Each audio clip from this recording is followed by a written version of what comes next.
تلاوت کی سورہ زمر میں اللہ تعالیٰ فرماتا ہے قیامت کے دن کا منظر کیسے قیامت قائم ہوگی۔ وَنُفِخَ فِي الصُّورِ فَصَعِقَ مَنْ فِي السَّمَاوَاتِ وَمَنْ فِي الْأَرْضِ إِلَّا مَنْ شَاءَ اللَّهُ، سور پھونکی جائے گی۔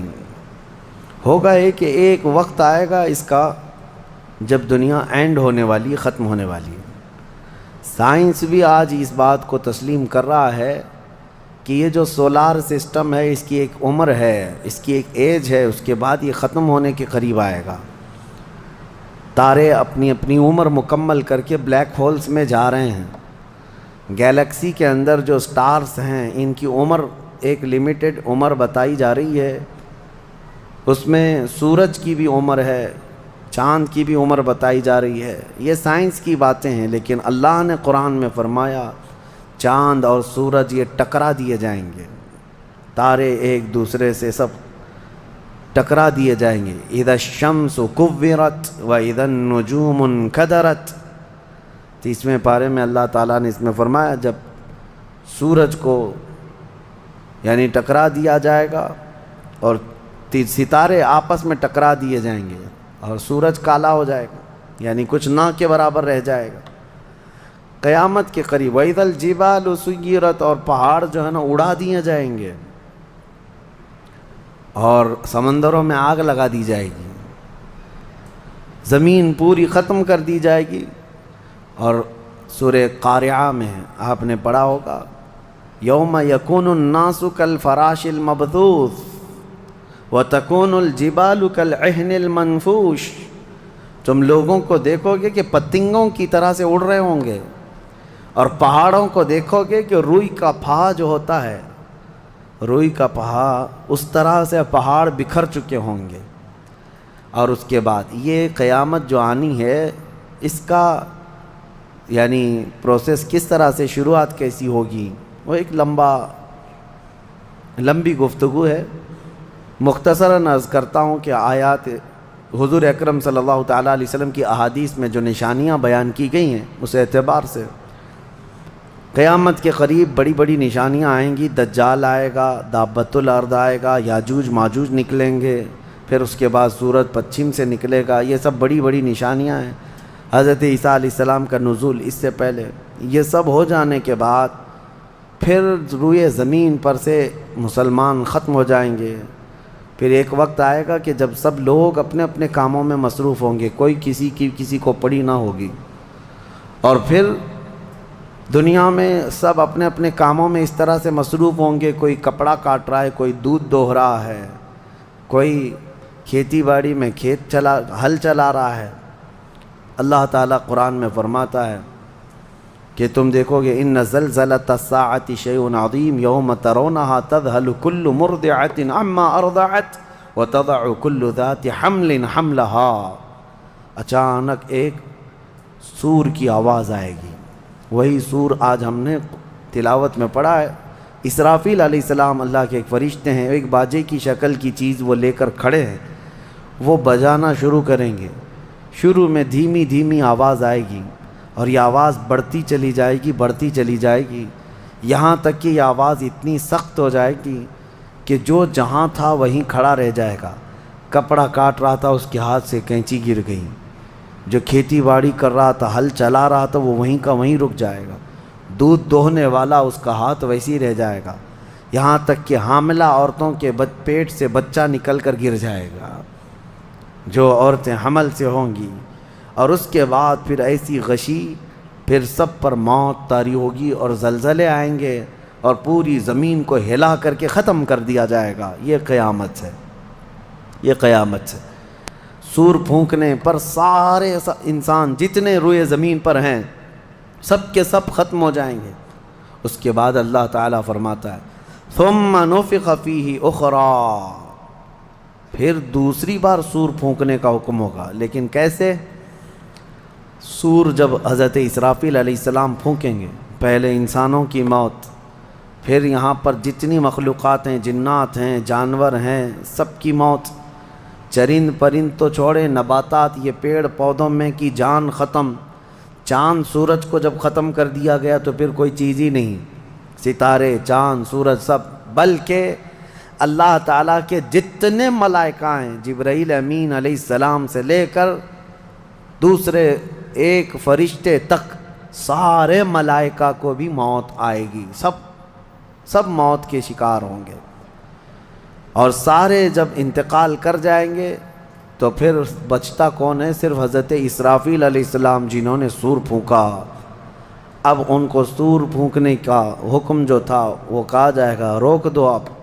پھر اللہ تعالی حضرت اسرافیل علیہ السلام کو بھی موت طاری کرے گا، اور روح نکالنے والا فرشتہ کون ہے؟ ملک الموت اسرائیل علیہ السلام۔ اب تک یہ سب کی روح نکال چکے ہوں گے، اور پھر اللہ تعالیٰ اسرائیل علیہ السلام کی بھی روح نکال دے گا۔ اسرائیل جو سب کی روح نکالتے ہیں، ان کو بھی موت ہے، ان کو بھی موت ہے۔ اور پھر ہم نے پڑھا کل شیء ہالک الا وجہہ، ہر شے فنا ہو جائے گی سوائے رب العالمین کے۔ کل من علیہا فان ویبقى وجہ ربک ذو الجلال والاکرام، جو کچھ بھی ہے سب فنا ہو جائے گا، تمہارے رب کی ذات صرف باقی رہے گی، کوئی نہیں باقی رہے گا۔ پھر جب مولا کی مرضی ہوگی، رب تبارک و تعالیٰ دوبارہ اسرافیل علیہ السلام کو اٹھائے گا۔ اسرافیل علیہ السلام دوبارہ اٹھیں گے، اور پھر ان سے کہا جائے گا دوبارہ سور پھونکو، پھر سے پھونکو۔ اب جب دوبارہ حضرت اسرافیل علیہ السلام سور پھونکیں گے تو یہ زندگی کا سور ہے۔ پہلے والا یہ نفخہ اولا اس کو کہتے ہیں، وہ موت کا تھا، اور نفخہ ثانیہ حیات کا ہے، زندگی کا ہے۔ اب رب تعالیٰ نے جو وعدہ فرمایا تھا کہ ہم تمہیں موت کے بعد دوبارہ اٹھائیں گے، یہ وعدہ اس وقت پورا ہوگا۔ اب دوسرے مرتبہ جب سور پھونکنا شروع کرتے ہیں اسرافیل علیہ السلام، کتنے انسان آئے گئے، آدم علیہ السلام سے لے کر قیامت تک سب وہ زمینوں میں جہاں کہیں ہوں گے، کسی کو جلا کر ختم کر دیا گیا ہو، کسی کو جانور کھا گیا ہو، کسی کو پانی میں ختم کر دیا ہو، کسی بھی طرح سے، لیکن مولا تعالیٰ سب کو اٹھانے والا ہے۔ لیکن فرمایا حدیث پاک میں ہے کہ یہ دوسری سور پھونکنے کے بعد سب سے پہلے روئے زمین پر جو اٹھیں گے وہ محمد الرسول اللہ کی ذات۔ میرے آقا صلی اللہ تعالیٰ علیہ وسلم فرماتے ہیں، میں اپنی قبر سے اٹھوں گا سب سے پہلے، اور محشر کے میدان کی طرف جو حضور جائیں گے تو فرماتے ہیں حضور صلی اللہ علیہ وسلم اٹھیں گے، ان کے بعد ابو بکر صدیق، ان کے بعد عمر فاروق رضی اللہ تعالیٰ عنہ، پھر ساری کائنات کو اللہ اٹھائے گا۔ اور جب رسول کریم صلی اللہ تعالیٰ علیہ وسلم فرماتے ہیں میں میدان قیامت میں اس حال میں آؤں گا کہ میرا ایک ہاتھ ابو بکر کے کندھے پر ہوگا، دوسرا عمر ابن خطاب کے کندھے پر ہوگا۔ یقیناً وہ اس دن کے دولہا ہیں۔ قیامت کا منظر ہے جب رسول کریم صلی اللہ تعالیٰ علیہ وسلم تشریف لائیں، اور اس کے بعد رب تعالیٰ نے فرمایا، سورہ زمر میں 2 آیتیں آئی ہیں، وَسِيقَ الَّذِينَ كَفَرُوا إِلَى جَهَنَّمَ زُمَرًا۔ اب جو کفار تھے ان سب کو کھینچ کر کے لایا جائے گا میدان قیامت میں۔ پہلے تو میں آپ کو بتا دوں پوری تفصیلات قیامت کے میدان میں، اس کے بعد ان آیتوں کی تفسیر پر آتا ہوں۔ پھر جب سب کو اٹھا دیا گیا تو ایک زمین ہوگی، اب وہ زمین کہاں ہوگی وہ اللہ بہتر جانتا ہے کس جگہ، کیونکہ یہ زمین ہے ہی نہیں، یہ آسمان ہے ہی نہیں، تو پھر اس وقت بنے گا کیا یہ اللہ ہی بہتر جانے۔ کہاں بنے گا، کس طرح بنے گا، اس میں ہم نہ سوچ سکتے ہیں نہ مثال دے سکتے ہیں۔ اب آپ مجھے بتاؤ، یہ جو زمین جس پہ آپ بیٹھے ہیں یہ ختم ہونے والی، کیا رہے گا نیچے؟ آسمان جو دکھ رہا ہے یہ بھی ختم ہونے والا ہے، پھر کیا رہے گا اوپر ہمیں نہیں معلوم، لیکن اللہ کریم ایک زمین بنائے گا جس کے متعلق کہا گیا وہ تانبے اور پیتل سے بنی ہوئی ہوگی، یہ مٹی والی زمین نہیں۔ اور پھر اس کے بعد سورج کو پھر دوبارہ زندہ کیا جائے گا، اور سورج کو سب کے سروں پر لا کر کھڑا کر دیا جائے گا۔ اب وہ زمین اور جس میں سارے انسانوں کو جمع کر دیا گیا ہے، آپ اندازہ کریں وہ زمین میں نہ کوئی عمارت ہوگی نہ درخت ہوگا، وہ بالکل فلیٹ زمین ہے، صرف میدان ہی میدان ہے۔ ایسا نہیں ہے کہ یہاں پر کوئی میدان اور تھوڑی دور کے بعد کوئی عمارت دکھے گی یا کوئی درخت دکھے گا یا کوئی پہاڑ، نہیں، کچھ نہیں، صرف سیدھی زمین۔ اسی لیے کہ وہاں تم 500 سال بھی اس میدان میں بھاگتے رہو گے تو سائے کے لیے ایک پتا بھی نہیں ملے گا، ایک پتا بھی نہیں، کہاں سایہ حاصل کر سکو۔ لیکن کچھ خوش نصیبوں کے لیے اللہ نے فرمایا کہ عرش کا سایہ انہیں اللہ عطا فرمائے گا۔ وہ کون لوگ ہیں؟ ان میں کئی لوگ ہیں، جس میں سے ایک ہی میں بتاتا ہوں، رجل تعلق قلبہ بالمساجد، وہ ایسا آدمی جس کا دل مسجدوں میں لگا ہوا ہے، قیامت کے دن اسے اللہ عرش کا سایہ عطا فرمائے گا۔ آپ کی نماز ہو گئی، بیٹھے کیوں ہیں؟ نماز ہو گئی، نماز کے بعد چلے جانا چاہیے، لیکن تمہارا دل مسجد میں لگا ہوا ہے۔ انہی لوگوں کی فضیلت میں ہے جب قیامت کے دن کوئی سایہ نہ ہوگا، ان لوگوں کے لیے اللہ عرش کا سایہ عطا کرے گا۔ اب یہ جو سارے لوگ جمع ہوں گے، کسی کو کچھ پتہ نہیں کہ ہونا کیا ہے، کسی کو نہیں پتہ کہ کیا ہونا ہے، نفسا نفسی کا عالم ہے اور سب ایک دوسرے کو تک رہے ہیں۔ اب یہی مسئلہ ہے کہ سارے لوگ وہاں پہ کفار بھی ہوں گے، مشرکین بھی ہوں گے، جتنی امتیں پہلے آئی تھی وہ بھی ہیں، انبیاء بھی ہیں، اولیاء بھی ہیں، صلحاء بھی ہیں، صحابہ بھی ہیں، علماء بھی ہیں، سب ہیں، لیکن کسی کو کچھ سوچتا نہیں کہ کیا کیا جائے۔ یہی بے خبری سے پوری مخلوق جو ہے انبیاء کے پاس جاتی ہے۔ انبیاء میں سب سے پہلے ابو البشر سیدنا آدم علیہ السلام سے کہتے ہیں سارے لوگ، آپ تو ہم سب کے باپ ہیں، ہمارے لیے اللہ کی بارگاہ میں سفارش کریں کہ کچھ ہمارے متعلق کیا حکم ہے وہ پتہ چل جائے، ہمیں کہاں جانا ہے، جنت میں یا دوزخ میں، یہ ابھی پتہ چل جائے، حساب بھی نہیں شروع ہو رہا ہے۔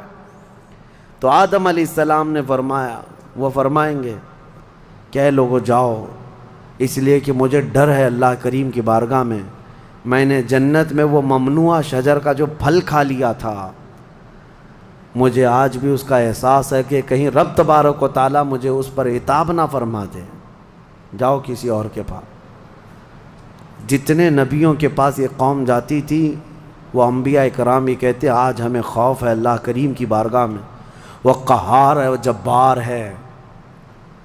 اور میں نے آج ایک آیت یہ بھی پڑھی ہے سورہ مومن میں، اللہ نے فرمایا لمن الملک اليوم، اس دن یہ آواز آئے گی آج کی بادشاہت کس کی ہے، آج کی بادشاہت کس کی ہے؟ پھر اللہ خود فرمائے گا للہ الواحد القہار، ایک قہر کرنے والے خدا کی آج بادشاہت ہے۔ اس دن صرف اس کی سلطنت ہوگی، صرف اس کی حکومت ہے۔ انبیاء، ملائکہ سب ڈرے ہوئے ہیں، پتہ نہیں برسوں یہ قوم گھومتی رہے گی مخلوق۔ عیسیٰ علیہ السلام فرمائیں گے کہ اے لوگو جاؤ محمد الرسول اللہ کے پاس، آج وہ تمہاری سنیں گے اور اللہ ان کی سنے گا۔ پوری مخلوق جب نبی کریم صلی اللہ علیہ وسلم کے پاس آتی ہے تو نبی پاک صلی اللہ تعالیٰ علیہ وسلم فرماتے ہیں ہاں میں اسی کے انتظار میں ہوں۔ پھر حضور صلی اللہ علیہ وسلم سجدے میں گرتے ہیں اور اللہ کو منانے لگتے ہیں کہ مولا ہے تو تیرے بندے، تو حساب تو شروع فرما۔ اس کو کہتے ہیں شفاعت کبریٰ۔ یہ کیا ہے؟ شفاعت کبریٰ، بڑی شفاعت۔ یہ سب کے لیے، کافروں کے لیے، مشرکوں کے لیے، سب کے لیے۔ یعنی حضور کی پہلی شفاعت کس کام کی تھی؟ کہ اللہ حساب تو شروع کرے، یہ شفاعت کبریٰ ہے، حساب شروع کرے مولا تعالیٰ۔ ساری انسانیت کے لیے حضور جب سجدے میں گرتے ہیں اللہ کریم فرماتا ہے ارفع رأسک یا محمد۔ حضور نے یہ فرمایا ہے کہ اس دن میں سجدے میں ایسی ثنا اور ایسی حمد بیان کروں گا اللہ کی جو آج تک کسی نے نہیں بیان کی ہوگی، اور اسی دن مجھے اللہ وہ تلقین بھی فرمائے گا۔ اور جب حضور ثنا کر رہے ہوں گے اللہ فرماتا ہے ارفع رأسک یا محمد، اے محمد صلی اللہ علیہ وسلم اپنا سر اٹھائیے، آپ مانگیے آپ کو دیا جائے گا، آپ پوچھئے آپ کو جواب دیا جائے گا۔ یہ پہلا سوال ہے اللہ کی بارگاہ میں قیامت کے دن، اور پہلا جواب ہے، باقی کسی بندے کو کوئی جواب نہیں تھا۔ اللہ کی بارگاہ میں حضور نے جب یہ عرض کیا تو رب تعالیٰ فرماتا ہے ملائکہ کو جس کی ڈیوٹی تھی، جس کا کام تھا کہ میدان قیامت میں میزان عمل لگا دیا جائے، حساب و کتاب ہوں، سب کے نامہ اعمال ان کے ہاتھوں میں دیے جائیں، سب کو پڑھنے کا حکم دیا جائے. اب حساب کا آرڈر آ گیا، حکم آ گیا، تو لوگ تھوڑی راحت کی سانس لیتے ہیں کہ چلو حساب شروع ہونے والا ہے. لیکن ابھی اتنا آسان نہیں ہے، اتنا آسان نہیں. اب فرشتے لا رہے ہیں سب کے اعمال نامے. لوگوں کو ایسا لگتا ہے اعمال نامہ یہ 4 پنے کا ہوگا. ہاں، جیسے ایگزام پیپر میں فل شیٹ A4 سائز کی شیٹ لے کر کے بیٹھتے ہیں. قرآن میں تو اللہ تعالیٰ نے فرمایا کہ جب نامہ اعمال فرشتے لے کر کے آئیں گے تو کتنے ہوں گے پتہ ہے؟ تمہاری نظر جہاں تک جاتی ہوگی وہاں تک صرف کتابیں تمہاری ہوں گی، صرف تمہاری کتابیں فرشتے لاد کر کے لا رہے ہوں گے. اس میں سب لکھا ہوگا، زندگی میں جتنی مرتبہ باتیں کیا تھا، جو کچھ بھی کیا تھا، سب ڈیٹیل ہوگا. اور ہر آدمی وہاں پکار کر کے کیا کہتا ہے؟ ما لہذا الکتاب لا یغادر صغیرۃ ولا کبیرۃ الا احصاها. اے اللہ تو کیسی کتاب بنا دیا، اس میں چھوٹی چیز بھی نہیں چھوڑی گئی، بڑی چیز بھی نہیں چھوڑی گئی، سب لکھ دیا گیا ہے. اور پھر لا کر کے تھما دیا جائے گا. یہ پہلی علامت ہے کہ جس کے سیدھے ہاتھ میں اس کے نامہ اعمال پکڑا دیے جائیں گے، فرمایا گیا اس کے لیے وہیں سے ہلکا پن ہے، بشارت ہے کہ آسانی ہوگی. اور جس کے بائیں ہاتھ میں فرشتوں نے پکڑا دیا تو سمجھ لو کہ اب لمبا اس کا وقت جانے والا ہے، حساب سخت ہونے والا ہے. یہ تو صرف پڑھ کے سنانا ہے اور اس کے بعد پھر پکڑ ہوگی کسی کام پر. یہ تو نے کیوں کیا تھا، اس کی وجہ بتا. یہ تو نے کیوں کھایا تھا، اس کی وجہ بتا. اس کے ساتھ ایسا کیوں کیا تھا، اس کا سبب بتا. صرف پڑھ کر کے سنانا نہیں ہے، جو کیا تھا اس کی وجہ بتانا ہے. اور جب وجہ کچھ نہ ہوگی، حکم آ جائے گا کہ انہیں اوندھے منہ کھینچ کر کے دوزخ کی طرف لے جائیں. یہ قیامت کے دن ہو رہا ہے. اب یہاں پر ایک دوسری شفاعت ہے میرے آقا صلی اللہ علیہ وسلم. اب یہ جو شفاعت ہے یہ خاص امت محمدیہ کے لیے. ایک شفاعت حضور نے فرمائی سارے انسانوں کا حساب شروع ہو جائے. جب حساب شروع ہو گیا تو حضور صلی اللہ تعالیٰ علیہ وسلم پھر سجدہ کرتے ہیں اللہ کی بارگاہ میں. اللہ فرماتا ہے محبوب سر اٹھائیں، پوچھیں، آپ کو دیا جائے گا. حضور عرض کرتے ہیں مولا میری امت کی بخشش آسان فرما دے، میری امت کا حساب آسان فرما دے. اب حضور کو اختیار دیا جائے گا. حضور کی یہ بھولی بھالی امت جہاں جہاں ہوگی، حضور صلی اللہ علیہ وسلم فرماتے ہیں میں ان کو دور سے پہچان رہا ہوں گا. دیکھو میرے عزیزو، بھرا مجمع ہے، کتنی امتیں ہیں. ایک صحابی نے پوچھا یا رسول اللہ ہم کو آپ قیامت میں پہچانیں گے؟ حضور نے فرمایا یقیناً پہچانوں گا. کیسے؟ حضور فرماتے ہیں زندگی میں تم جو وضو کرتے تھے، یہ جو اعضائے وضو ہیں، چہرہ اور ہاتھ، حضور فرماتے ہیں قیامت کے دن یہ سورج کی طرح چمک رہے ہوں گے. اور اسی چمک سے میں پہچان لوں گا یہ میری امت ہے، جس کے ہاتھ چہرے چمک رہے ہوں. جو وضو ہی نہیں کرتا اس کا کیا چمکے گا؟ لیکن حضور صلی اللہ تعالیٰ علیہ وسلم نے حدیث پاک ہے یہ، وضو کے اعضاء کی چمک سے حضور اپنی امت کو پہچان لیں گے، فلاں میرا امتی ہے، فلاں میرا امتی ہے. بہرحال اب اس کے بعد اب میں ان آیتوں کی طرف آتا ہوں. حساب و کتاب ہو رہا ہوگا. سب سے پہلے وہاں پر قیامت کے دن جن کو لایا جائے گا، الگ الگ روایات ہیں، اس میں 3 لوگوں کے متعلق فرمایا گیا، ایک عالم، ایک شہید اور ایک امیر آدمی پیسے والا. حالانکہ تینوں اچھے لوگ تھے. دنیا میں یہ جو امیر تھا بہت پیسہ بانٹتا تھا، اور یہ قاری قرآن تلاوت اچھی کرتا تھا، اور یہ شہید تو جنگ میں شہید ہوا تھا لڑ کر کے. تینوں کا حساب ہو رہا ہوگا. سب سے پہلے رب تبارک و تعالیٰ اس قاری قرآن کو بلائے گا، بتا تو قرآن کیوں پڑھتا تھا؟ وہ کہے گا میں نے تجھے اچھی آواز دی تھی، اچھی آواز دی تھی، تو نے اس آواز کا کیا کیا؟ وہ کہتا ہے میں قرآن پڑھتا تھا بہترین انداز میں. رب تعالیٰ فرماتا ہے تو اس لیے پڑھتا تھا کہ لوگ تیری آواز کی تعریف کریں، کیا آواز ہے؟ اور لوگوں نے تعریف کر دیا. دنیا میں تجھے تیرا بدلہ مل گیا، یہاں قیامت میں کچھ نہیں، جاؤ جہنم میں. مالدار آئے گا، اس سے رب تعالیٰ فرمائے میں نے تجھے بہت مال دیا تھا، کیا کیا؟ کہے گا رب تعالیٰ میں نے غریبوں میں تقسیم کیا ہے، بہت خیرات کیا ہے. اللہ کریم فرماتا ہے کہ تو نے تو یہ نیت سے تقسیم کیا تھا نا کہ لوگ تجھے دیالو کہیں، سخی کہیں، تیری مال کی تعریف کریں، تو لوگوں نے تو وہ تعریف کر دی، دنیا میں جو تجھے ملنا تھا وہ مل گیا، تیری خواہش ہو گئی، یہاں کچھ نہیں، اسے بھی فرمایا جائے گا دوزخ میں ڈال دو۔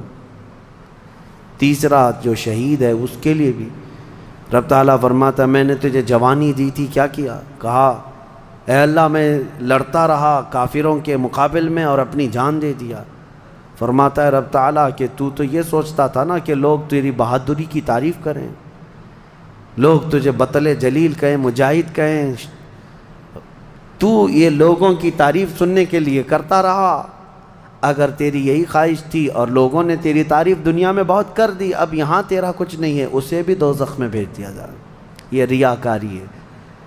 یہ پہلا حساب جن لوگوں کا ہونے والا ہے، یہ 3 لوگوں کے بارے میں حدیث پاک میں ہے۔ پھر میرے آقا صلی اللہ علیہ وسلم فرماتے ہیں قیامت کے میدان سے اس وقت تک کوئی پیر ہٹا نہیں سکتا جب تک اللہ 5 سوالات نہ کر لے۔ ان میں سے پہلا سوال یہی ہے کہ اللہ فرمائے گا میں نے تجھے جوانی دی تھی، تو نے کہاں خرچہ کیا؟ یہ ہر ایک کو بتانا پڑے گا، ہر ایک کو بتانا پڑے گا۔ اب آپ اپنی اپنی تیاری کر لو کہ کہاں کہاں خرچہ کیا، اللہ کو مجھے بتانا ہے۔ آج اگرچہ تم ہماری باتوں کی طرف توجہ نہیں کرو گے، کیئر نہیں کرو گے، لیکن ایک دن وہ آئے گا جب تمہیں اللہ کی بارگاہ میں کھڑے ہو کر اپنی جوانی کا پل پل بتانا ہوگا، وہاں کوئی چارہ نہیں ہوگا۔ وہی اب آیت کریمہ ہے وَسِيقَ الَّذِينَ كَفَرُوا إِلَى جَهَنَّمَ زُمَرًا حَتَّى إِذَا جَاءُوهَا فُتِحَتْ أَبْوَابُهَا وَقَالَ لَهُمْ خَزَنَتُهَا، کافروں کی جماعت کو فرشتے کھینچتے ہوئے دوزخ کی طرف لائیں گے۔ دوزخ کیسی ہوگی میں انشاءاللہ العزیز اس کو عرض کروں گا آخری میں، رمضان کے آخر میں، کیونکہ یہ جو عشرہ گزر رہا ہے یہ جہنم سے آزادی کا عشرہ ہے۔ کاش اللہ ہمارا نام بھی آزاد ہونے والوں میں شامل فرمائے، کہ جہنم سے آزاد ہونے والوں میں ہمارا نام شامل ہو گیا تو پھر قسمت ہی قسمت سے۔ جب لایا جائے گا دوزخ کے کنارے جماعت کی جماعتیں آ رہی ہوں گی، جماعت یہاں پر اللہ نے فرمایا زمرہ یعنی بہت کثیر تعداد میں جماعت کو کھینچ کر کے لایا جائے گا۔ پھر دوزخ کے دروازے کھول دیے جائیں گے، فتحت ابوابها، دروازے کھول دیے جائیں۔ وقال لهم خزنتها، اور جو دربان ہے دوزخ کے دروازے پر حضرت مالک، وہ فرشتے ہیں، بڑے سخت قسم کے فرشتے ہیں، وہ ان سے پوچھیں گے، جو جماعت دوزخ میں ڈالے جانے کے لیے لائی جا رہی ہوگی ان کو پہلے پوچھیں گے الم یأتکم رسل منکم یتلون علیکم آیات ربکم وینذرونکم لقاء یومکم ھذا، اے لوگو کیا تمہارے پاس اللہ کا کوئی رسول نہیں آیا تھا؟ کیا تمہیں اللہ کی آیتیں پڑھ کر کے کسی نے نہیں سنایا تھا؟ یا آج کے دن کے بارے میں تمہیں کسی نے ڈرایا نہیں تھا کہ قیامت آنے والی ہے؟ یہ دوزخ کا فرشتہ لوگوں سے پوچھے گا۔ قرآن میں اللہ فرماتا ہے تو لوگ کیا کہیں گے؟ قالوا بلا ولکن حقت کلمۃ العذاب، وہ کہیں گے ہاں کیوں نہیں آئے تو تھے لیکن ہم جھٹلا دیے تھے، نبیوں کے پیچھے نہیں چلے، قیامت کے دن پر یقین نہیں رکھے، اور عذاب ہمارے اوپر واجب ہو گیا، ہم جا رہے ہیں۔ قیل ادخلوا ابواب جہنم خالدین فیہا، ان سے کہا جائے گا ادخلوا ابواب جہنم، داخل ہو جاؤ جہنم کے دروازوں میں، خالدین فیہا، ہمیشہ تم رہو گے یہاں پر۔ یہ کافروں کے لیے ایسی آواز آئے گی کہ وہ چیخ مارتے ہوئے دوزخ میں کود رہے ہوں گے۔ فبئس مثوى المتکبرین، اللہ فرماتا ہے کیا ہی بری جگہ ہے، کیا ہی برا ٹھکانہ ہے یہ گھمنڈ کرنے والوں کا، زمین پہ اترانے والوں کا جو اللہ کو نہیں مانتے تھے۔ اب سنیے 1000 سال تک دوزخ میں جلتے کڑتے رہیں گے، پکارتے رہیں گے اے مالک اے مالک اے مالک اے مالک۔ کون؟ جو دربان دوزخ ہے، دربان ہے دوزخ کے دروازے کا، وہ 1000 سال کے بعد سن کر کے پوچھیں گے کیا بات ہے تمہاری، کیا چاہتے ہو؟ کفار و مشرکین کہیں گے کہ ہماری بات کرا دے اللہ سے، ہماری بات کرا دے اللہ سے کہ کچھ ہم پر بھی رحم ہو جائے۔ حضرت مالک کہتے ہیں خدا قہار ہے غضب پر، خدا قہار ہے غضب پر۔ اللہ کریم کی بارگاہ میں بات کرنے کی بڑے بڑے فرشتوں کی ہمت نہیں ہے، کہیں گے ابھی نہیں میں بات کرا پاؤں گا، پھر وہ 1000 سال اور عذاب میں جلتے رہیں گے، چیختے رہیں گے۔ دوسرے 1000 سال کے بعد حضرت مالک پوچھیں گے کیا بات ہے؟ جہنمی کہیں گے کہ اے مالک تو ہماری بات کرا دے اللہ سے۔ آپ کی بار حضرت مالک کہتے میں ہمت کرتا ہوں۔ اللہ قدیر و جبار کی بارگاہ میں عرض کرتے مولا جتنے بھی دوزخ میں جا چکے وہ تجھے فریاد کر رہے ہیں، وہ تجھ سے بات کرنا چاہتے ہیں۔ اب رب تعالیٰ کی طرف سے جواب آتا ہے حضرت مالک کو، اے مالک ان دوزخیوں سے کہہ دو کہ آج کے بعد رب تبارک و تعالیٰ نہ ان کی طرف نظر فرمائے گا نہ کلام کرے گا۔ لا یکلمہم اللہ یوم القیامت ولا ینظر الیہم، ان کی طرف رب تعالیٰ دیکھنا بھی نہیں چاہتا۔ وہ قدیر و جبار خدا جب دنیا میں ہر دن بلا رہا تھا آجا میرے بندے میرے پاس، آجا میرے بندے میری طرف آجا، ففروا الی اللہ، اللہ کی طرف دوڑ پڑ، نہیں سنتا تھا، ایک دن بھی نہیں سنا۔ اور جہنم میں جانے کے بعد پکار رہا ہے، رب تعالیٰ فرماتا ہے اب اللہ ان کی طرف دیکھنا بھی نہیں چاہتا۔ حضرت مالک جب یہ پیغام سنا دیتے ہیں اللہ کا، جہنم میں ایسی چیخ نکلتی ہے جہنمیوں کی کہ پورا جہنم ہلنے لگ جاتا ہے، کانپنے لگ جاتا ہے ان جہنمیوں کی چیخ سے، کہ اب ان کو کہہ دیا جاتا ہے خالدین فیہا، اب تم ہمیشہ ہمیش کے لیے رہو گے یہاں پر۔ اسی لیے میرے عزیزو کفر سے ڈرو، کفر سے ڈرو۔ گناہ کرنے کے بعد معافی ہے لیکن کفر کی معافی نہیں۔ اسی لیے اولیاء امت ڈرا کرتے تھے کہ کہیں موت سے پہلے ایمان چلا گیا، کفر پر موت ہو گئی تو کیا ہوگا؟ پھر ہمیشہ ہمیش کے لیے دوزخ میں جانا پڑے گا، نہ وہاں کسی کی سفارش ہوگی نہ کوئی شفاعت ہوگی۔ شفاعت اور سفارش گنہگاروں کے لیے ہے، کافروں اور مشرکین کے لیے نہیں۔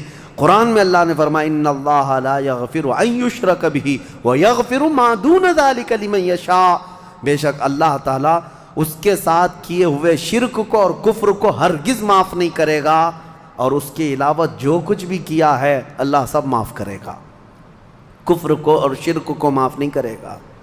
اب سنیے دوسری آیت ہے، وَسِيقَ الَّذِينَ اتَّقَوْا رَبَّهُمْ إِلَى الْجَنَّةِ زُمَرًا، اس میدان قیامت میں کچھ وہ جماعتیں بھی ہیں جو دنیا میں تقوی حاصل کر چکی تھی، فرمان خدا پر چلتی تھیں، ان کی نمازیں ٹھیک تھی، اللہ سے ڈرتے تھے، اپنی راتیں وہ رو رو کر گزارتے تھے، مولا کو پکارتے تھے۔ وہاں قیامت کے دن اللہ اللہ ان کے حال یہ ہیں کہ ان کا استقبال ہو رہا ہوگا، فرشتے ان کو سجا کر کے لا رہے ہوں گے، اور وہ بھی جماعت جماعت کے ساتھ جا رہے ہوں گے جنت کی طرف۔ تو جیسی وہ پہنچیں گے فتحت ابوابہا، قرآن میں ہے 7 دروازے جنت کے ان کے لیے کھول دیے جائیں گے۔ یہ پرہیزگار لوگ ہیں، یہ تقوی والے لوگ ہیں۔ جیسے ہی جنت کے دروازے کھلیں گے وقال لهم خزنتها، وہاں پر بھی دربان ہے ایک، جنت کے دروازوں کا دربان وہ حضرت رضوان ہے علیہ السلام، وہ فرشتہ وہاں پر ہے، جنت کے دربان ہے۔ جیسے ہی یہ جماعتیں قریب پہنچیں گی دروازوں کے، کیا کہے گا دربان جنت؟ وقال لهم خزنتها سلام علیکم طبتم، مبارک ہو، اللہ کی سلامتی ہو تم کو۔ یہ جو ہم سلام کرتے ہیں نا السلام علیکم، یہ جنتی سلام ہے۔ یہ دربان جنت جو داروغہ ہے جنت کے دروازوں کا، وہ سلام کرے گا فرشتہ جو آ رہے ہیں جنت میں، سلام علیکم طبتم، مبارک ہو، خوش آمدید، اللہ کی سلامتی ہو، فادخلوها، آ جاؤ جنت میں داخل ہو جاؤ، خالدین، ہمیشہ کے لیے، اب تم بھی یہاں سے نہیں جاؤ گے۔ اب ہمارے اس چھوٹی سی زندگی میں بتاؤ میرے عزیزوں، اب اندر جیسے ہی جنتی داخل ہوتے ہیں کیسے، سب سے پہلی نعمت کیا ملتی ہے جنت میں؟ اللہ اکبر، آپ کے لیے اور ہمارے لیے۔ سیب ملے گا، انگور ملے گا، گوشت ملے گا، کھانے کے لیے کیا ملے گا؟ میرے عزیزو، سب نعمتیں اپنی جگہ پر، لیکن فرمایا گیا جنتی جیسے ہی جنت میں پہلا قدم رکھتا ہے محمد الرسول اللہ کھڑے ہوں گے، میرے آقا صلی اللہ تعالیٰ علیہ وسلم ہوں گے اپنے امتیوں کے استقبال کے لیے۔ اس سے بڑی نعمت کیا ہے میرے عزیز؟ جنت میں داخل ہو جانے کے بعد اب سورہ واقعہ جب آپ پڑھیں گے تو جنت کا اس میں تذکرہ ہے۔ اللہ نے فرمایا ثلة من الاولین وقلیل من الآخرین علی سرر موضونۃ متکئین علیہا متقابلین۔ وہاں دیوان لگائے ہوں گے، بڑے بڑے محلات ہوں گے جن کی ایک اینٹ سونے کی، ایک اینٹ چاندی کی بنائی ہوگی، پورے زمین پر جو گھاس ہوگی وہ زعفران سے بھی زیادہ ملائم، اور اللہ نے کتنی جگہ